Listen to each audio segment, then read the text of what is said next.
Szevasztok!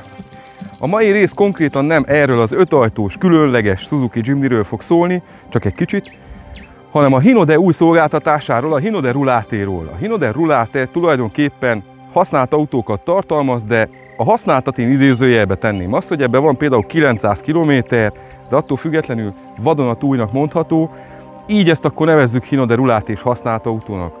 Magyarul szinte új, szalonos bemutató vagy tesztautókat kínálnak. Nagyon szép, ellenőrzött múlttal, gyári garanciával, ezt is, ahogy láthatjátok, hibátlan, makulátlan állapotban. És ami még különlegesebb az az, hogy olyan autókat is lehet náluk találni, amit Kelet-Európában másnál nem találtok meg, sőt egész Európában. Például ez a Jimny. 5 ajtós. Hol láttál 5 ajtós Jimnyt? Mindenki 3 ajtóssal jár, mert ezt lehet kapni. De a Hinode Rullate-nál fel is tudtok lépni a weboldalra ezen a linken, itt is megtaláljátok, vagy a leírásban. Meglátjátok, mik a készletes gépek. Van olyan Toyota Land Cruiser náluk, ami 336 lóerős hibrid, amit csak az araboknál találtok meg. Európában mindenki a 163 lovas dízellel pötyög erre arra, aki a Hinode Rullate-nál vásárol Toyota Land Cruisert, az 336 lóerővel, annyival fogja csapatni. Na de, mégis, hogy egy kicsit a Jimnyről szóljon ez a mai rész. Így elsőre már látjátok, hosszabb egy picivel, 30 centivel, mint a 3 ajtós. Nekem személy szerint a Jimny soha nem volt a kedvencem. Miért? Ezért. Tehát ez nekem felfoghatatlan, hogy egy futómű ennyire puha legyen.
Swiftből ismerős kormány, ülés, maga a beltér a számomra, hát esküszöm, mindegy kicsinyített merci, komolyan megvan minden, ugyanúgy a kapaszkodó, a szögletes ablak, a lehúzott ajtó eleje, de úgy kilátsz, hát itt van a vállamon lennebb maga a kilátási zóna, klasszikus órák ezzel a kocka cuccal, középre berakva ugyanúgy a kijelző, mint egy Swiftnél például. És ez ugye az automata váltós változat. Tehát egy órát tekered a kormányt bármiért, és nézzétek meg, milyen szöget kell fordítani ahhoz, hogy egy picit mozduljon. Hát kegyetlen. Komolyan. De egy vicc ez az autó. Tehát úgy vicc, hogy jó értelemben, de nem a buta vicc, hanem az a vicc, amin tényleg egy hétköznapi ember is mosolyogni tud. Az, hogy így lebeg a futóműve, erre-arra. Az, hogy úgy mozogsz benne előre-hátra egy gázadás, fékadásnál, mintha valami játékautó lenne, de 102 lóerő, nem nyomunk padlót, nem kínozzuk, még új az autó, de így automatával azért kényelmes. El tudom képzelni, hogy milyen rossz lehet perecelgetni itt egyfolytában. 4 fokozatú a váltónk, tehát elég szépen hosszan kihúzatja a fokozatokat. A Jimny mindenkinek megáll, még ott is, ahol nincs átjáró.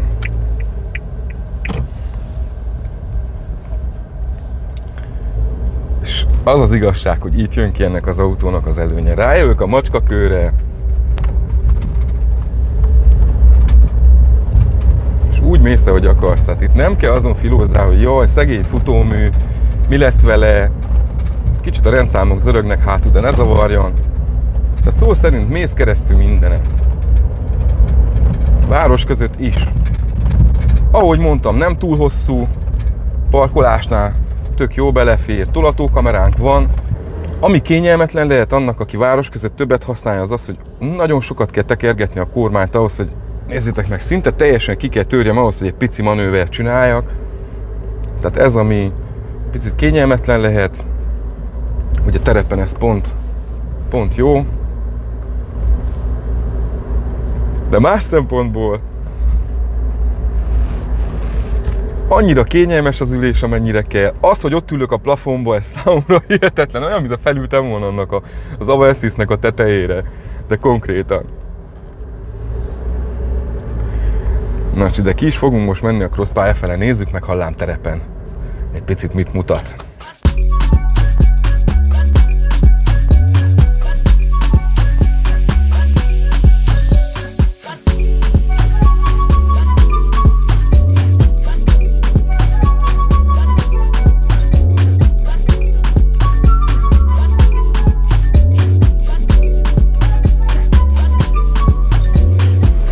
Ez nem azoknak az embereknek lett kitalálva, aki a városba keres egy kisebb SUV-t.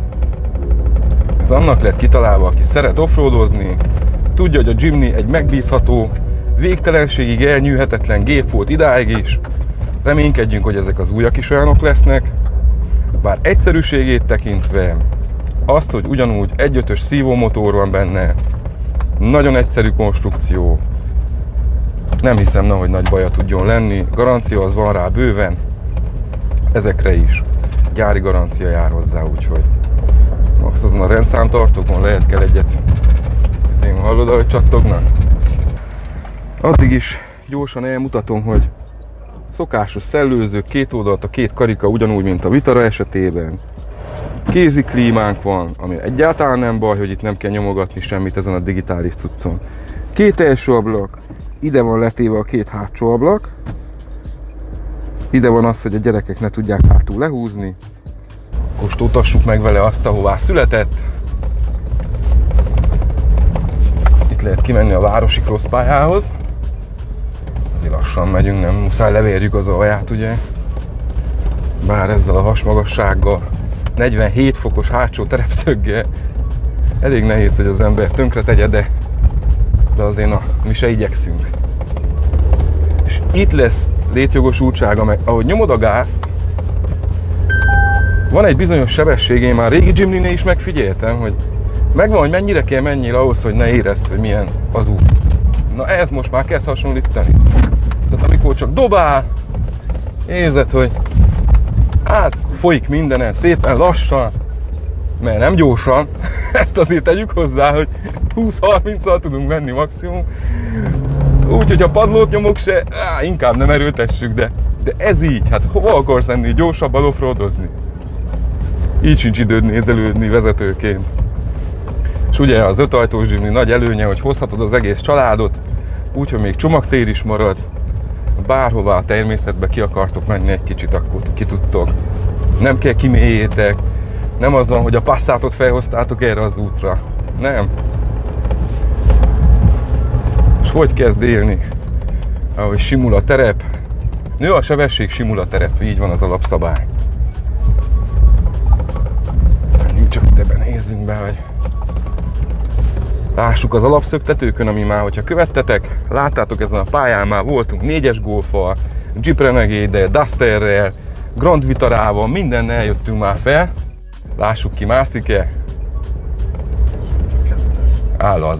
Lazán, vissza se kell váltson. Nagyon lazán kimegy. Hát na, megfigyelitek ezeken a nagy bukókon, azért hasmagasság is kell legyen, terepszög is kell legyen, hogy az alja ne akadjon fel, igaz? És azért jöttünk, hogy szétnyomjuk, csak azért mégis már menjen végig egy-két dombon a kis Jimny. Nézzük meg, ott van egy kisebb pucka, beleengedjük. Terepen nem tudom, milyen lehet az automata váltó, mert én őszintén úgy vagyok vele, hogy azért, ha terepjárót keresnék magamnak, akkor mindenképp kézibe gondolkodnék, de most csináljunk egy kis tesztet. Megállok egy ilyen féloldalas meredeken, és nézzük meg, hogy indul el innen. Hát lazán. Nagyon lazán. Könnyedén.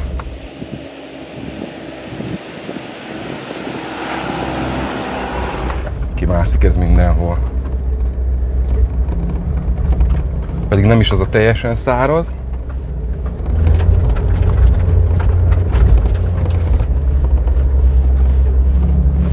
Na lássuk. Itt, ha kimegy minden nélkül, akkor elismerésem. Kim van. Ez igen. Ez igen. Ez szép.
Nem szélesebb, nem magasabb, csak hosszúságban változott a három ajtóshoz képest. Azt, ahogy az eleje kinéz, az nagyon-nagyon hasonlít a régire, tehát aki a régit szerette, az ezt is fogja szeretni. Mint látjátok, egy nagyon rövid motorháztetőnk van, és teljesen az utas térből áll az autó. Nem tudom, az Inster tesztünket láttátok-e, vagy az előtti Dolphin tesztet? Mind a két autó hosszabb ennél. Felfoghatatlan, mert így mikor az ember megáll, ránéz, akkor ez egy terepjáró, de mind a BYD Dolphin Surf, mind a Hyundai Inster 2-3 centivel hosszabbak ennél az autónál. Tehát ebből is tudjuk azt, hogy ez egy kis városi autónak a mérete, csak magasságba húzták fel, mint egy felhőkarcolót. Ha megfigyelitek az első kerékjárati ívet, most pont jó szögbe is van Csongi ahhoz, hogy lássátok. Tehát nézzétek meg, ez, hogyha folytatnám tovább grafikailag, belefutna a kerékbe. Tehát figyeljétek meg, hogy mennyire ki van tolva minden ahhoz, hogy belül legyen hely, és a terepen jó legyen a gép. Oldalnézetből is, ahogy megnézitek, pont olyan, mint a három ajtós, kivéve azt, hogy itt egy picit hosszabbodott, bekerült ide a hátsó ajtó, kicsi gamer-cina. Tudom, már millió egyszer hallottátok, de ez tényleg az. A maga egyszerűségébe, kockításába, ezzel a tetőrekkel még olyan jó szafaris is úgy jönne, hogy úgy az ember megpakolja, úgy. 1.5-ös motor van benne, 102 lovas, lehetne egy picit erősebb, ez az igazság. Valószínű, hogy nem kell ahhoz a sebességhez, amit az autó tud. Terepen nem kell nagyobb motor, hogy ne az legyen, hogy mindenhol le akarja pergetni, legyen nyomatéka tényleg. Én egy picit erősebbet azért el tudnék beleképzelni, de nem rossz. Szívómotor, lehet hozzá társítani 5 fokozatú manuális váltót, vagy 4 fokozatú automatát, ami ebbe is van. Mit mondjak, kihúzatja rendesen a gépet, elég sokáig, hosszúak a fordulatok, de na, ez ilyen. Ez a kicsi hátsó ablak, ez egyen meg a szívit, ez olyan tényleg oda. A teljes értékű pótkerék hátsó ajtóra feltéve úgy, ahogy megszokhattuk, tényleg ettől is van egy olyan karaktere az autónak. Ezt már régi Jimniken, szamurájokon, mindenhol így szoktuk meg úgy, hogy butaság lett volna levenni róla. Hátsó ajtónk az egyben nyílik. Teljesen ennyi. Minden esetre a három ajtóshoz képest itt van egy kis csomagtartó, több mint 300 literes. Mi is ide, ami olyan cuccunk volt, táska, gimbal, ez az be tudtunk pakolni, és el tudom képzelni azt, hogy egy család tényleg, ha elindul, ide simán beférnek a táskák, akár egy kicsi gyerekroller, bármi. Még mindig jobb, na a három ajtósban nyomorúság azzal elindulni bárhova négyen. Tehát nincs helye semminek, se az embernek, se a csomagnak, semminek. Ezt itt megoldották. Szépen csukódik az ajtója, tetszetős. Ennek az autónak is igazi szerelmese kell legyél, tehát ahhoz, hogy te egy Jimnyt vásárolj, több mint 36 000 euróért, mert onnan indulnak. Tehát körülbelül abba az árkategóriába fekszik, mint nagyon-nagyon sok jó autó. Most ezzel nem azt mondom, hogy ez nem jó autó, azt mondom, hogy specifikus.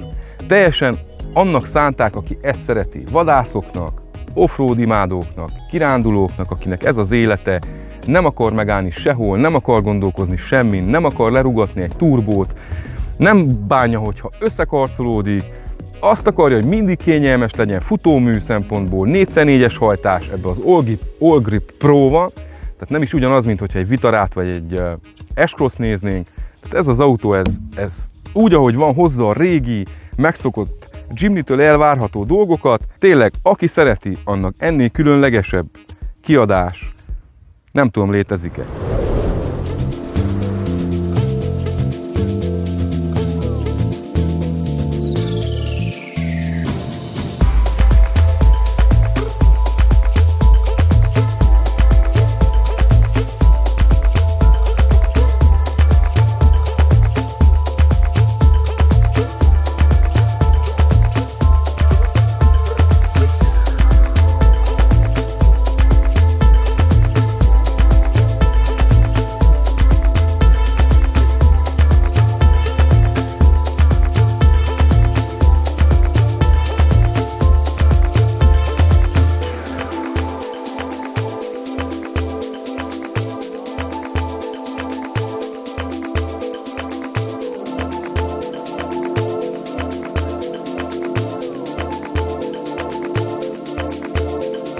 Már ide is transportáltuk magunkat Bódogfalvára, itt vagyunk a BYD szalon előtt, az udvaron, ahogy már említettem nektek, a Hino de Rulate, mint szolgáltatás, új használt autókat, idézőjelben használt autókat nyújt, nagyon pici kilométerbe, nagyon kevés futás teljesítménye, általában gyári garanciában legtöbbször. Itt vannak a Toyoták, amiket már említettem nektek, de ha körbenéztek, és erről is bőven kaptok vágóképet, itt KGM-ek, Peugeot-k, Suzuki-k, SsangYongok, BYD-k, minden van, tényleg minden van. Itt a srácok a háttérben közben mossák a Jimnyt, úgy, ahogy említettem nektek, ez egy rendhagyó adás, majd különleges mosási technikával ismerkedhetünk meg, ez pedig az, amikor pizza rendelős autómosás van. Egyet telefonálsz, házhoz jönnek, minden egyes szennyeződés és vízfolt minden nélkül neked az autót szépen megmossák, különböző technikákat alkalmaznak, bespriccolják, letörülik, nem ugyanazzal a rongyal, ezt már külön hangsúlyozták, nem ugyanazzal a rongyal törülik le, de foltmentes, és tényleg egy olyan tisztítást kap az autód, amit egyébként csak egy autómosóba tudnál elérni, úgy, hogy időt kell rászánjál, te kell oda vigyed, vagy meg kell várd, vagy vissza kell menni érte. Itt pedig a srácok udvarhely 10 km-es körzetébe árába kijönnek, ide most kaptuk egy árlistát beszúrva, valamint egy linket a Facebook oldalakhoz, úgyhogy el tudjátok őket érni. Ami érdekesség ezzel a mosással kapcsolatban, az az, hogy tényleg foltmentes, semmilyen nyom nem maradt. Tehát te hívhatod éppen a parlament közepére is őket, mert cseppmentesen úgy megpucolják az autót, ahogy illik. Ha munkába vagy, az alatt is megoldják, bármilyen dolgod van, hirtelen kell megjelenni valahol, hívjad őket. Itt van minden elérhetőségük, Magic Clean. Visszatérve az autókra, ezeket is ugyanúgy meg lehet finanszírozni, nem csak az új autót lehet megfinanszírozni, meg lehet ezeket is. Kicsi előleggel, magánszemélyre, ugyanúgy cégre, többféle finanszírozási módszer is létezik, zárt végű leasing, nyílt végű leasing, mindenben is benne vannak, sőt, autót is számolnak bele, tehát az az opció is működik, hogy behozod a régi használt autódat, megvizsgálják, adnak neked egy árat, és utána elviheted akár ezt a Jimnyt. Itt van mellettem 2 darab 363 lovas, 2.4-es benzines hibrid Toyota, ha nem lenne elég a Jimnyke. Úgyhogy aki szeret is vastag a tárca, lehet jönni. Ilyenek is vannak. Ez retro felszereltségi szint, ahogy látjátok, még a lámpája is egy másfajta kereklámpás. A másik pedig egy újabb, ilyen transformersesebb, sokkal modernebb, beesett lámpájú verzió. Nekem személy szerint ez a fehér, ez sokkal jobban tetszik, sokkal doncsabb, idegesebbnek tűnik maga az autó. Ez belülről teljesen felszerelt, full bőr. Ez a régi megszokott anyagülésekkel van, de amikor beleülsz, egyáltalán nem fog érdekelni. Ezzel konkrétan utat csinálsz magadnak a terepen, azzal pedig átszárguldozó, átszálingózol egyik dombról a másikra. Hino de Rulate, ha használt autót kerestek, jó megkímélt állapotban, pici kilométerrel, akár lehet ez bemutató autó, tesztautó, bármi, gyertek le, nézzetek szét, itt vannak az elérhetőségek, a telefonszámok. Várunk titeket szeretettel, roncsprogram. Ha lesz, ha nem lesz, ugye már hintáztattak minket egész évbe, de a Hino de Rulate az mindig itt van. Sziasztok!